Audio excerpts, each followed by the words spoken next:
Hello, welcome viewers. Let's again we continue our topic on the numerical and statistical techniques. Today we will discuss about the interpolation. First we understand what is the interpolation. Interpolation means we can find a point between the two given points. Then what is the use of this topic? Let's say in statistical procedures, let us consider some company prepares its balance sheet after every 5 years. Then if that company wants to check his balance sheet between 0 and 5 years with the help of the interpolation and the provided data for the 5 years, we can find the profit or loss or the balance sheet data for any annual session for that company. Similarly, it can be used in the scientific purposes, and very commonly it is used in scientific purposes. We can trap any projectile in the air with the help of the interpolation. Again I repeat, interpolation means to intercept a point between the two given points. It means between the initial and the final position of a projectile, we can trap it with the help of the interpolation. In this topic, we have different types of the methods. The problem is there are two types of the data available. They may be data like the having the equal intervals. Equal intervals means, say, for any company we have the balance sheet or the profit and loss for the difference of every 2 years. It is the regular data, or we say data with the equal intervals. But in certain cases, let us say if there is a projectile in the air, its speed after every minute changes. I repeat that today we are going to discuss about the topic interpolation. Interpolation means to find the required point between the given two points. It means we can find a point between its initial position and the final position. Rather, it's the statistical data or it is a scientific data. For statistical data, let us take an example. A company prepares its balance sheet or finds its profit and loss after every 5 years. Say it concluded in 2000, 2005, then 2010, 2015. No, if the company wants the detail of the profits during 208, it means between 205 and 210. That's with the help of the interpolation we can find that value if we are provided 2000, 2005, 2010 and 215 data. Similarly, this topic can be applied to the scientific purposes. We can trap any projectile in the air with the help of the interpolation if its initial and the terminating position is known by taking the components of the trajectory constants, keeping in mind. So interpolation, it is an interesting and a very useful topic both in statistical and scientific purposes.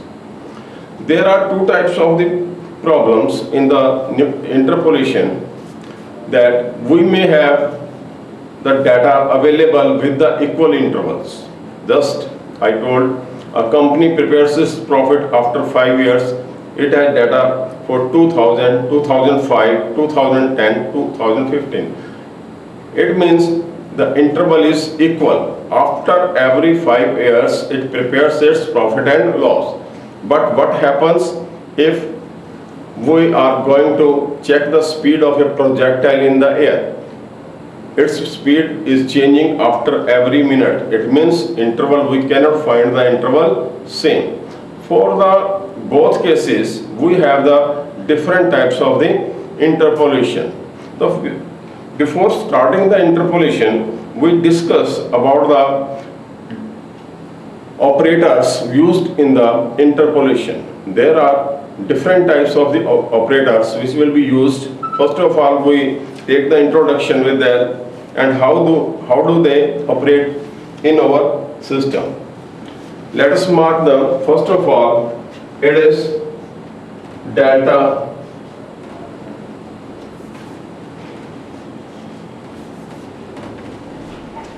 that's delta, small delta, capital delta, E.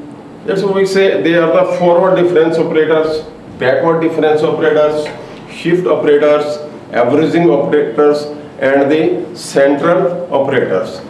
How do they affect our functions? First of all, we will see them, then we shall come to our topic, that is the main interpolation. It is also the part of the interpolation, also according to and the exam's point of view. Let us see with the note, that is delta, that is forward difference operator. Forward difference operator. First of all, we will take their introduction and then we will see how they affect our calculations in the interpolation. Then it is reverse delta, that is backward difference operator. Then it is E. E means shift operator. Shift operator.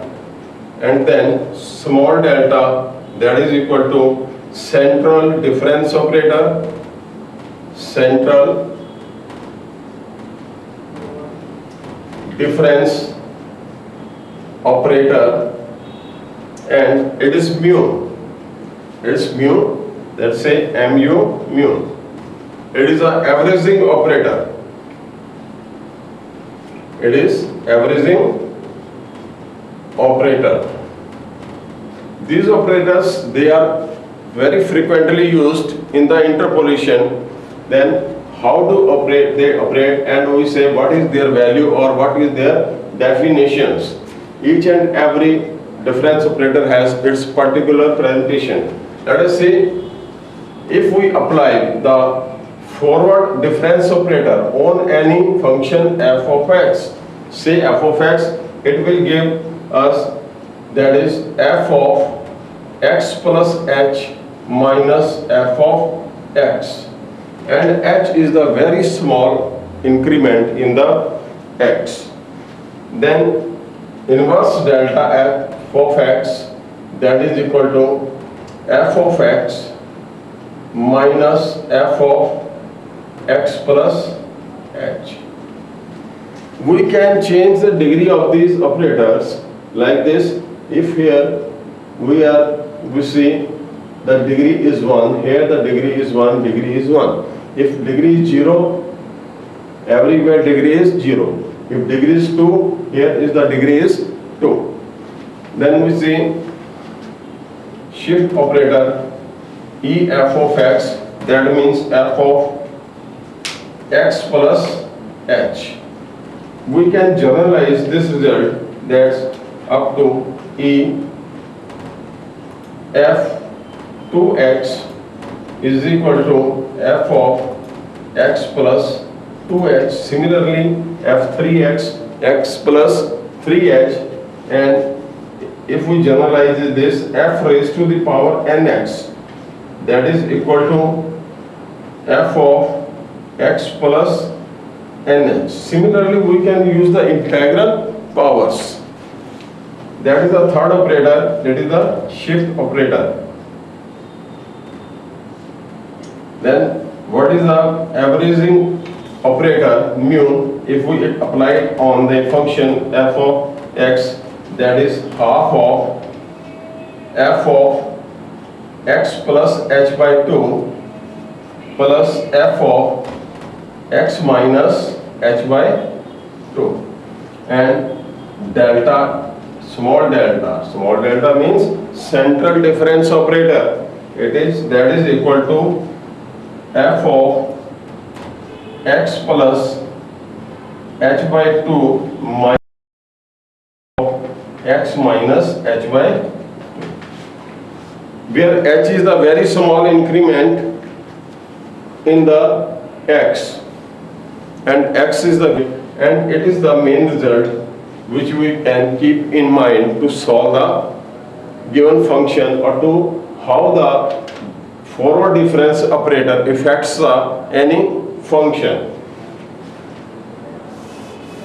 If we take again the delta of this function, then f of x is equal to, say it is function 5x square plus 7x plus 8. Find delta q f of x. It means we have to find the effect of applying the backward difference operator 3 times on the given function. Either we can use these standard results or we can expand them by using the basic rules. That's equal to f of x, and f of x is this, we want this. First of all, we want delta square, that is delta square f of x. Delta square f of x means 5 times delta square x square plus 7 times delta x plus 8. That is equal to 5 times delta square x square. We know from the standard result, we have written delta n x raised to the power n is equal to n factorial into h raised to the power n. Here n is 2. 2 factorial into h raised to the power n, that is equal to 10h square. But our main objective is to find delta cube f of x. So we again take delta for delta square f of x. That is equal to delta of 10h square.